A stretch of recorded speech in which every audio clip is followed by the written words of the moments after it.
Chers téléspectateurs d'EcoFM, nous voici encore une fois de plus sur ces magazines EcoFM. Vous savez que 2011 c'est l'année de tous les enjeux politiques en République démocratique du Congo à cause des élections qui vont se tenir, espérons-le, d'ici la fin de l'année 2011. C'est pour cette raison que nous nous sommes représentés. Nous avons le privilège d'avoir dans notre studio aujourd'hui le révérend Jean-Paul Moka, qui s'est porté aussi candidat aux élections et avec qui nous allons faire le point, qu'il nous dise un peu pourquoi, quelles sont ses ambitions en devenant, s'il était élu président de la République et qu'est-ce qu'il compte faire pour notre pays, la République démocratique du Congo. Bonsoir révérend. Bonsoir. On vous appelle révérend, pouvez-vous nous dire, vous avez été ordonné pasteur, prédicateur? Oui, tout à fait, tout à fait. Moi j'ai grandi dans l'église, donc aussi bien moi que mes parents, mes frères et sœurs, tous les garçons chez moi à la maison sont serviteurs de Dieu. Mais en 90, j'étais devenu athée. Et donc le Seigneur a vraiment repris les rênes de ma vie en me rappelant. Et c'est là où j'ai reçu l'appel pour la pastorale. J'étais réticent, je n'ai jamais voulu être pasteur. En fait, je me rappelle même quand j'étais beaucoup plus jeune, à 16 ans, et qu'on allait au club de jeunes, etc. Je disais toujours, Seigneur, Seigneur, tout ce que tu veux, mais sauf pasteur. Moi, je veux bien aider l'Église autrement, mais pas en étant pasteur, parce que les pasteurs sont pauvres. Donc, c'est pour dire que je n'ai jamais aspiré à être pasteur, mais ça a été un appel, donc quand le Seigneur vous appelle, il n'y a pas moyen de faire autrement. Et donc, c'est aux années en 90 que j'ai commencé le collège biblique John Wesley, en parallèle, puisqu'à ce moment-là, j'avais déjà un autre diplôme universitaire, et donc j'étais assistant en économie financière. Donc, en 94, le 16 décembre, j'ai été ordonné dans les églises protestantes unies de Belgique, à Namur, donc sur la rue Herbat, en tant que prédicateur, par le pasteur Pierre de Lanster. Et puis plus tard, le 15 janvier 97, là, j'étais fully fledged pastor.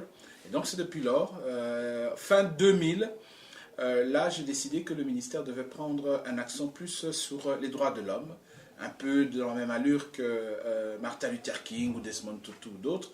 Je pensais vraiment que c'était là que je devais me spécialiser pour être plus proche de l'appel que j'avais reçu et donc me focaliser en tant que serviteur de Dieu et en tant que financier international, mais surtout dans le domaine des droits de l'homme, qui est conforme d'ailleurs à la parole de Dieu, puisqu'il s'agit bien de défendre l'orphelin, la veuve et le pauvre. Donc voilà, donc je ne suis pas à la tête d'une assemblée en tant que telle depuis lors, bien que entre 2000 et 2003, j'étais membre du collège des pasteurs de la nouvelle cité de David à Lubumbashi du pasteur Albert Lukusa. Donc voilà un petit peu en résumé la réponse. Et aujourd'hui, vous portez candidat aux élections présidentielles en République démocratique du Congo. Et pourtant, nous voyons dans la Bible, lorsque le diable avait tenté Jésus, il lui a dit que s'il se courbait, s'il fléchissait ses genoux devant lui, il allait lui donner tous les royaumes du monde. Comment pouvez-vous concilier la politique et l'Église alors que la politique appartient au diable, comme on le sait? La parole de Dieu est bien claire là-dessus. D'abord, on voit l'exemple du roi David, qui est un homme politique, en même temps un serviteur de Dieu. On voit l'exemple de Moïse, qui est un homme de Dieu et en même temps un leader politique. Donc, il n'y a aucune contradiction dans la parole de Dieu par rapport aux responsabilités qu'un serviteur de Dieu peut prendre dans la vie publique. D'ailleurs, on a vu au niveau de l'Église catholique, ou même au niveau des églises évangéliques, le développement de ce qu'on a appelé la théologie de la libération. Donc, les serviteurs de Dieu se sont rendus compte que c'était bien d'apporter la parole de Dieu, mais c'était encore mieux d'intervenir pour l'amélioration de la vie sociale de ceux qui venaient à l'Église et continuaient à avoir donc leur vie sociale où il n'y avait pas d'amélioration. Notre Dieu n'est pas seulement un Dieu que l'on prie, notre Dieu est un Dieu vivant. C'est ça la différence avec les dieux de bois ou les dieux morts. Donc ça c'est par rapport à cela. Beaucoup plus loin, je pense également que la Bible est très claire. Nous sommes une lampe que l'on met au-dessus de la table et non pas une lampe que l'on cache en dessous de la table. Il faut bien que la lampe puisse éclairer l'entièreté de la pièce. Nous, en tant que chrétiens, nous avons reçu l'appel d'être des lumières pour le monde. La Bible parle également d'être le sel dans la nourriture. Le monde sans la parole de Dieu, le monde sans, je dirais, les valeurs que nous défendons, c'est un monde qui devient comme une nourriture sans sel. Donc je pense que le serviteur de Dieu peut s'impliquer dans la vie politique, mais attention, il faut que ce soit une vocation, il faut que ce soit un appel précis. On n'entre pas comme ça dans la vie politique en tant que serviteur de Dieu, parce qu'il y a énormément de pièges, il y a énormément, je dirais, des questions extrêmement sensibles et délicates. Par exemple, la question de la guerre. Dans la guerre, il y a une armée, et l'armée veut dire il faut tuer, il faut se défendre.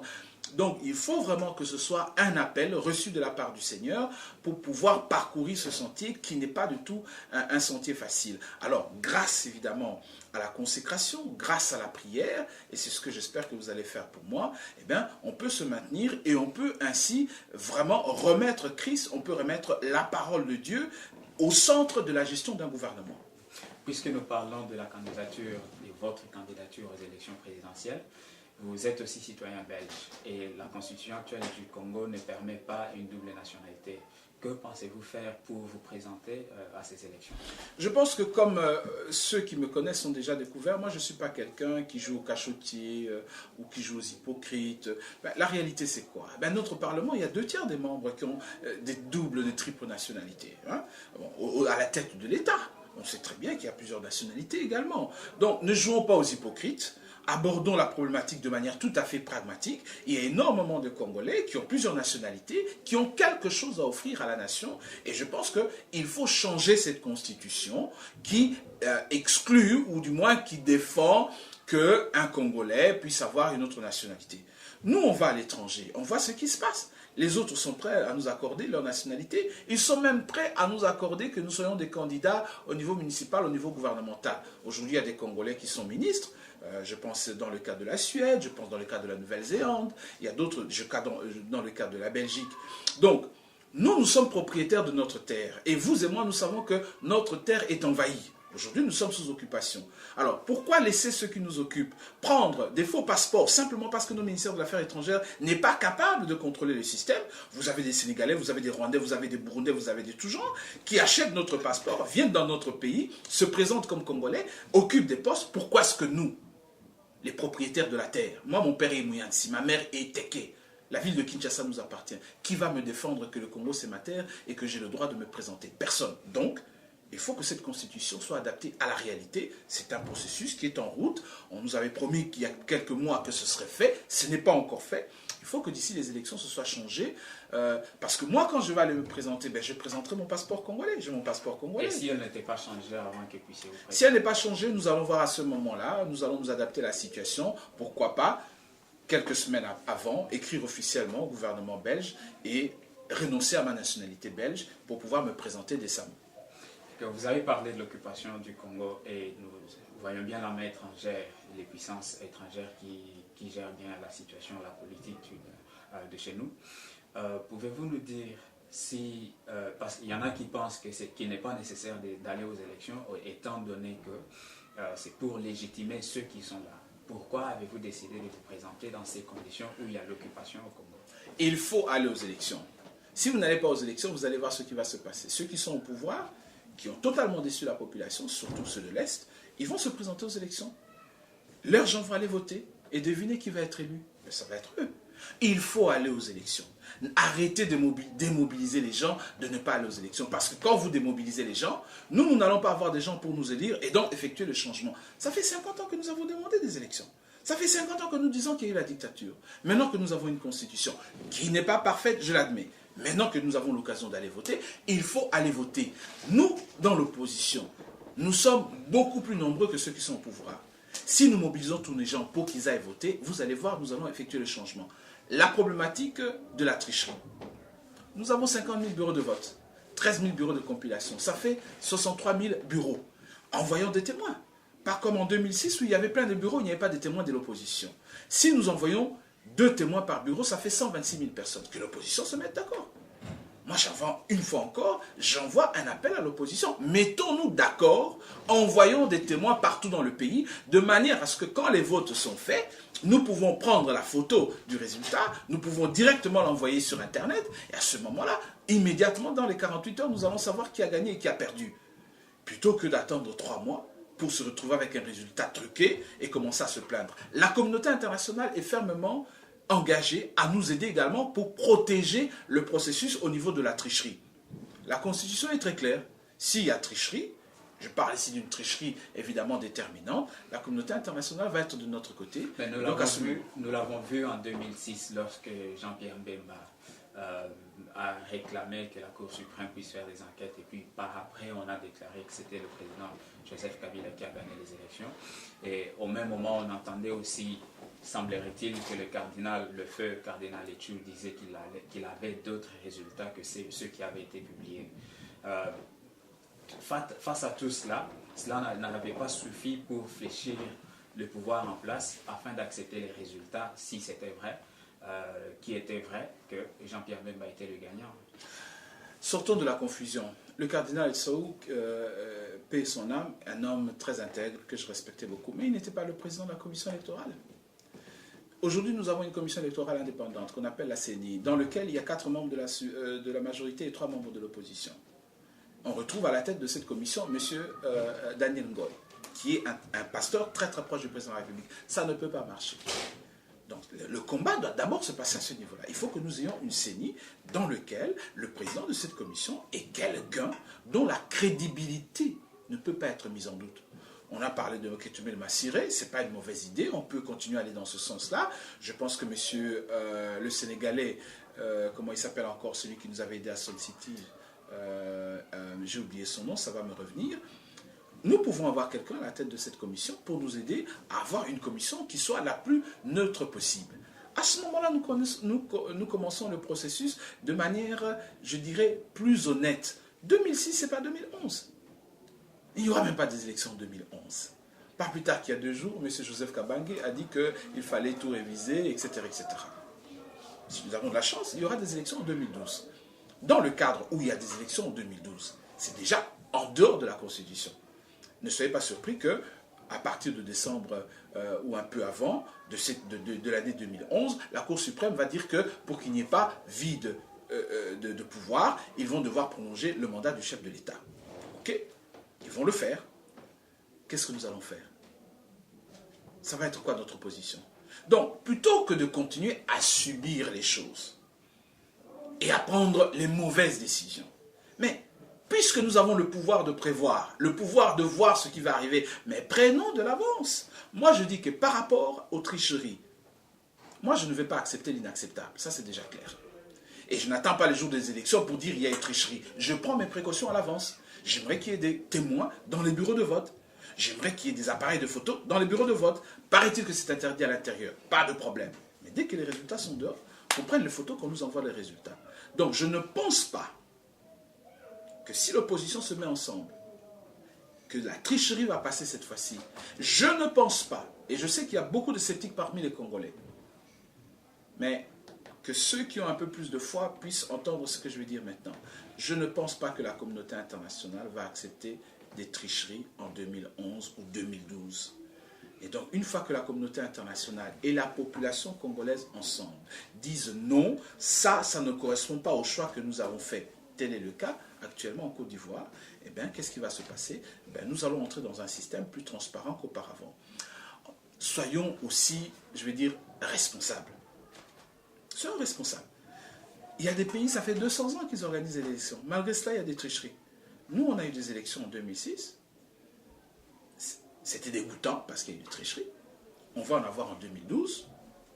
Ça sera probablement pas propre, mais ça sera probablement mieux qu'en 2006. C'est à nous à prendre possession du système. C'est à nous à mobiliser nos troupes. Si nous ne mobilisons pas nos troupes, que ce soit dans la diaspora, que ce soit sur le terrain, pour non pas subir, mais contrôler, eh bien on va subir ce qui s'est passé en 2006. Oui, parce que vous avez parlé du Congolais qui est encore sceptique aujourd'hui. Quel va être votre projet de société pour ce Congolais-là, pour l'inciter à pouvoir voter pour Jean-Paul Moka? Le Congolais qui me suit, il n'a pas de boulot. Il n'a aucune dignité. Pourquoi? Parce qu'on viole nos femmes, on ne sait pas défendre nos femmes, on viole nos enfants. Est-ce que vous imaginez qu'on vient violer nos bébés de 6 mois, soi-disant pour être guéris du sida? Nous ne sommes pas capables de défendre nos bébés. Tu n'es pas capable de les défendre. Quelle dignité te reste-t-il? Nous n'avons plus de dignité, donc il faut restaurer cette dignité. Moi, je propose ceci. Dès le premier jour où je suis assis dans le poste de chef de l'État, je signe 2 décrets.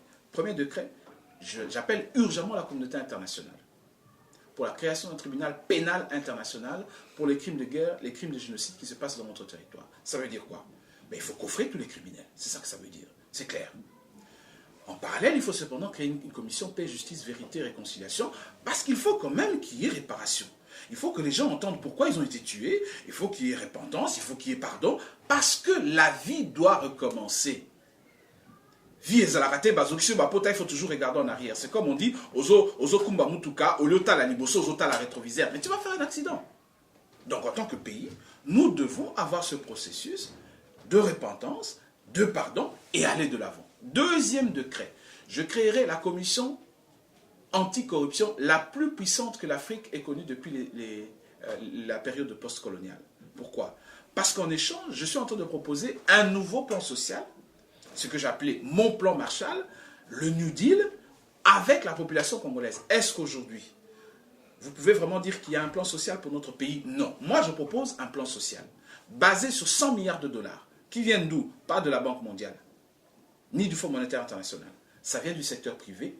Je propose un système qui a été utilisé dans d'autres pays et qui fonctionne super bien, qu'on appelle le PPP, Public-Private Partnership. 100 milliards de dollars que nous pouvons rembourser sur 25 ans, 30 ans, qui vont nous permettre quoi? La maman qui va au marché, au lieu d'acheter un pain, elle en achète 3. C'est ce qu'on appelle le pouvoir d'achat. Donc, tous les pays, pouvoir ou l'équipe, poissomba davantage. Ça se court des 6 premiers mois. Bano bazo kende classe. Les enfants qui vont à l'école doivent avoir des bancs, doivent avoir des tableaux et les enseignants doivent être payés. Je ne venais pas dire que pasteur Mokalobaki, oh, il faut toper ça va 500 $. Non, ce n'est pas ça que j'ai dit.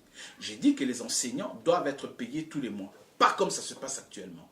Et moi, je suis pour le renforcement de ce qu'ils ont appelé les accords de Moody, que ce gouvernement n'a jamais mis en place. Donc, on paye les enseignants, les enfants vont à l'école. Et enfin, je propose que tous les enfants qui ont au moins jusqu'à l'âge de 12 ans puissent être soignés dans les hôpitaux pour les maladies de base de manière gratuite. Oh, pasteur Alobaki, on a un hôpital, on a maladie, non, ce n'est pas ça que j'ai dit. J'ai dit pour les maladies de base, diarrhée par exemple, malaria, typhoïde. On met mis moi à l'hôpital, on le soigne gratuitement aux zones d'Indako. Voilà ce que je propose au cours des 6 premiers mois. Par la suite, dans la 1 année, 2 ans, armée Nabiso. Sans armée, il n'y a pas de protection, il n'y a pas de sécurité. Il faut rétablir la stabilité, la sécurité dans notre pays. Donc, il faut que armée Nabiso soit là. Au lieu d'avoir 120 000 hommes qui ne sont pas payés, qui utilisent les armes pour aller tuer la population ou pour violer nos femmes. Non, il faut réduire les effectifs. Avec 30 000 hommes, bien entraînés, bien équipés, nous pouvons protéger nos territoires. Particulièrement à l'est du pays. Et si Kabazo Sakanabiso, donc on dirait que nous n'avons plus d'honneur, nous n'avons plus de pays, nous n'avons plus de frontières. Ah, on a poto, au continent Mboka Moko Boye, sans papier, illégaux. Il y a un processus dans lequel tu dois passer, tu dois remplir des papiers, tu dois attendre, tu as peut-être une permission provisoire, souka la souka, si les critères correspondent, tu es intégré. Chez nous, qu'est-ce qu'on fait aujourd'hui? C'est pas moi qui l'invente, c'est la réalité. 100 000 personnes qui viennent d'ailleurs, Rwanda, Burundi, etc., entre à Goma, Bukavu. Qu'est-ce qu'on fait? On leur donne des cartes d'identité, s'il vous plaît. Yo, Congolais, vous avez la carte d'identité congolaise. Tu n'en as pas. Eux, on leur donne. Carte d'électeur Nayowana. Est-ce que c'est encore valable? Ce n'est plus valable. Maluma l'a dit il y a 2-3 mois. Tous les cartes d'électeurs sont devenues caduques. Donc, vous n'avez pas de carte d'identité. Ceux qui ont les cartes d'identité, ce sont les réfugiés qu'on nous emmène dans notre pays. Ça n'a pas de sens. Donc, il faut mettre un terme à cette bêtise. Il faut une armée professionnelle, des frontières protégées, des gens qui sont payés.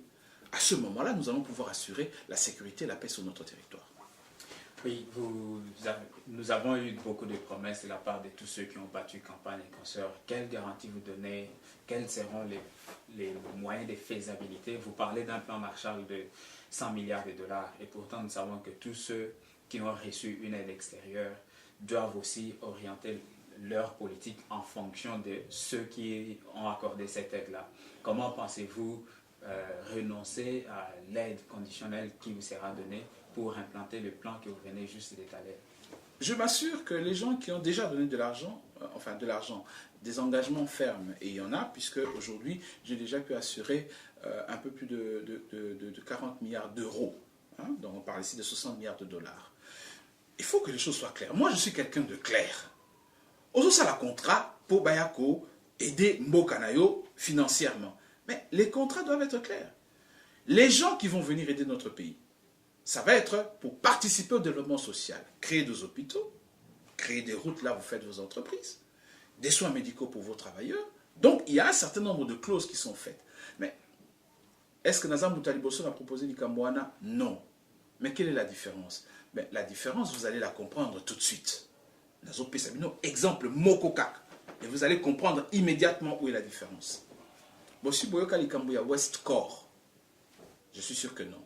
Westcore est un consortium de plusieurs sociétés et plusieurs pays de la SADC, Namibie, Angola, Zimbabwe, Afrique du Sud, Malawi, Congo, Tanzanie, Zambie. Bayo Kanaki Ndengenini.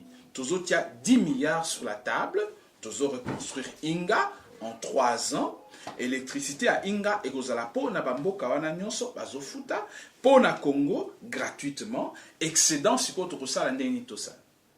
Gouvernement au dernier moment, alors que basi basignaki, basi bazalaki d'accord, siko ko balusa liloba na bango. Oh, on ne le fait plus. Pourquoi? Boyebi réponse. Parce que ma commission n'a pas quitté. C'est ça que moi j'appelle ma commission anticorruption. Dès le moment où vous avez la commission anticorruption, il n'y aura plus ces magouilles de soi-disant commission à 10%. Et donc, ces genres de projets vont être mis en route et le pays va pouvoir aller de l'avant. C'est ça la différence. C'est pour cela que j'insiste dans le fait que je vais mettre en place, dès le premier jour, par décret présidentiel, la constitution d'une commission anticorruption la plus puissante de toute l'histoire de l'Afrique postcoloniale. Et vous êtes en train de battre campagne déjà auprès de la diaspora. Et nous, à EcoFE, nous parlons de la diaspora qui est une force qui s'ignore. Qu'est-ce que vous attendez de la diaspora et quel message vous pouvez donner à la diaspora? Diaspora, bino batuoza batomakasi. Nandenge nini. Mais bat na biso batikali kuna na mboka ba famille na biso baliaka ndenge nini na mtatindila bango bilamba ba soins médicaux bazwaka ngo ndenge nini na mtatindila bango mbongo. Donc force wane utaka koto bino bana diaspora bozala makasi moko boye bakate.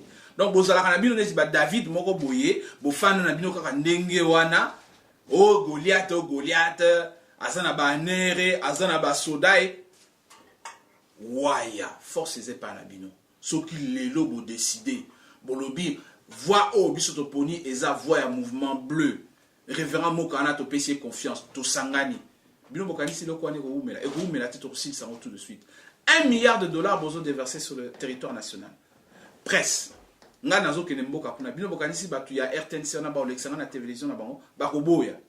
Alors que côté où il y a l'étranger, bozawana. Ceux qui les cani sur le terrain, batenga bakal, bino bozi ba escalier, bo les cani na kata ba média awa, mokili mobimba ba kolo bali kambwana, bino kuna na Congo boyo ka ba chaîne. Est-ce que bolandaka RTNC?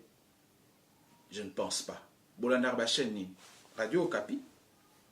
Radio Okapi zala na Suisse. Bolandaka RFI, bien que le gouvernement ou ya kataki RFI soit disant que baza contre le gouvernement, mais RFI basala comme ouais, basala comme on a Paris. Bolanarani, bolanara voix de l'Amérique basala comme ouais, basala comme on a Washington. Bolanarani, bolanaka Africa numéro 1, bayo karango wapi. Africa numéro 1 zala kana Paris. Ça veut dire quoi? Que puissance est allée dans la diaspora. Donc bino bomiyeba ndenge balobaka. Bomiyeba, bo utiliser pouvoir wana, changement au bino bozoluka, et ben bosala ngo. Soki changement wana salamité. Boya koko sate o ezalaki boyeboyte et rozala faute na bino moko parce que bozala makasi bozala ba paquet mais bozo ko utiliser ngote car oswana car bakama lokuta ba division à pamba. Le temps de la division est terminé. L'heure est trop grave. Hein? L'heure est trop grave.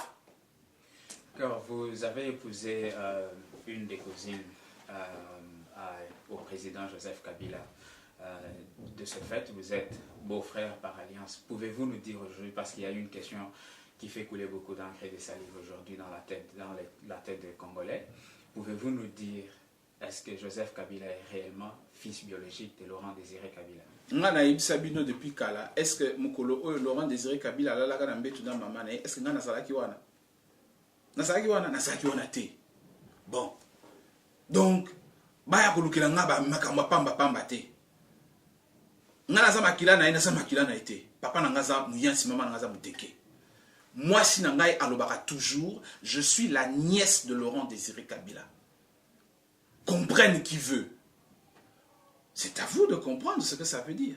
Je suis la cousine de Joseph Kabange. Je suis la nièce de Laurent Désiré Kabila. Voilà ma réponse. Lors de votre point de presse à Londres, nous avons vu beaucoup de tiraillements dans la salle. Pouvez-vous nous dire qu'est-ce qui s'est passé exactement dans la salle? Batouana, na koloba beaucoup de bakumuna bangote parce que ce botali ba image wana bien. Botala ba image. Bas tuzaki pe soki pe 40, soki pe 50. Kaka batumi balé. Batia qui trouble. Et à l'heure où je vous parle, pas plus tard qu'il y a 2 jours, bah, combattants à Londres bah, se réunir, bah, exclure Batouana. Parce que bah, le que Batouana, bah, zo me mamo buluna lokuta na katia ya les kambo tozo sal. Ce qui s'est passé, c'est simple. Batouana bah yena bah lokuta na bango, ou soi-disant nga naza collabo, soi-disant nga naza traître. Mais tala, banakin. Il faut to tikana nous donc ba bêtise wana kala. Bon moni 50 ans pamba tozo baby sango. To baby 50 ans pour nani. Le pays potentiellement le plus riche au monde. Pour nani to baby 50 ans. C'est à cause de ce genre de bêtises. Donc to banda nan ko kanisaka makambu na ndenge mutoyo azana makanisi ya stable akanisaka. Je veux dire quoi par là? Ba pésu information. Ba bien mutu wana aza collabo aza traître. Les lots ozana internet. Est-ce que yon dengo zawana okokota na cybercafé mokote oke na Google otie kombo na nga Jean-Paul Moka otangi makambo nga na sala na oyo na loba okosala ngote mais salango. Qu'est-ce que tu vas te rendre compte que depuis 2000 makambo nyonso na lobaka ezalaka toujours contre régime wana. Okotanga pe histoire na ngai na ndenge baluka ki baboma ngai. Donc il faut réfléchir. Bango batwana balobaki likambo wana. Pour Nangaï, option est ami bali.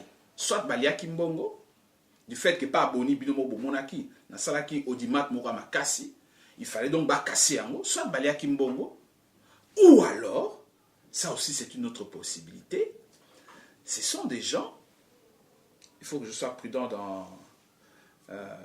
dans ce que je veux dire là, ce sont des gens qui n'ont pas étudié, voilà. Voilà, donc, ça a niveauté. C'est ça que ça veut dire. D'accord, oui. Vous êtes venu en Irlande, là on est à Dublin. Quel était le but de votre mission en Irlande et quel est le message que vous pouvez transmettre à nos auditeurs et nos téléspectateurs de l'Irlande? Bah, ndeko na biso ya diaspora, na kati ya mokili mobimba. Bino bo kanisaka bato ya Irlande, ba Congolais ya Irlande bazanga tina. O na moni awa na Irlande, na mona ngo esika mususu te. Na moni nini? Tozaki na kati ya sala wa lobby. Bato batondaki na kati ya bato wana ba combattant bazalaki mingi. Na assure que ba image pe bokomona ngo. Bato a PPRD bazalaki pe na kati. Jamais bokomona ke babundaki ezalaki te. Jamais bokomona ke bafingaki. Il était tout seul hein, le monsieur du PPRD. C'est bazalaka neti ba voyou automoni côté na mususu à Londres wana. J'ai bien dit na Londres bazalaki batumi balé. Donc je ne parle pas de tous les combattants de Londres. Na zoloba ba wana mi balé wana batiaki ki voyou na bango neti ba kuluna toki be ba hooligans. Awa ata baga moko ebimaki te. Mutu ape perde azalaki wana azofungola munoko ne azoloba pe oya ye. Bokolanda pe ngana ye échange ezalaki ndenge nini.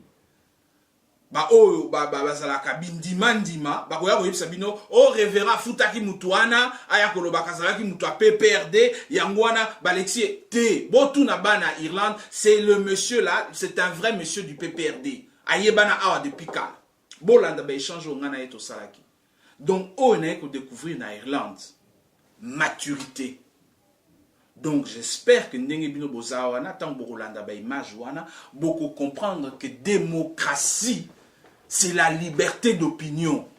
Motona mutu azana ide na ye, bo confondre, bo confronter ba ide na bino, ide oyo eleki abatu mususu eleki. Et ça l'a été que, oh, Moutaza d'accord, oh, toko betaye, oh, toko bomaye. Mais finalement, Ba Congolais ango bokoboma bango tikan. Depuis 1960, bazo boma biso. Génocide sexuel, bazo boma biso. Et bon, bino siko, donc, bozo lingake, petit wana, alongo na pouvoir, bino bozo a pouvoir, bon continue à faire ça, la dictature, wana, tout le monde a kina Mobutu. C'est terminé cette histoire. Démocratie, ça veut dire liberté d'opinion. Chacun défend son opinion. L'opinion qui gagne, c'est l'opinion qui passe. Voilà. C'est comme ça qu'on va arranger le pays et pas autrement. Voilà, c'était le révérend Jean-Paul Moka, candidat aux élections présidentielles de 2011 en République démocratique du Congo. Merci d'avoir suivi ecoeffet.com. Nous serons encore la semaine prochaine avec un autre invité. Nous vous demandons d'être là nombreux. Vous allez découvrir, ça sera une surprise. À la prochaine.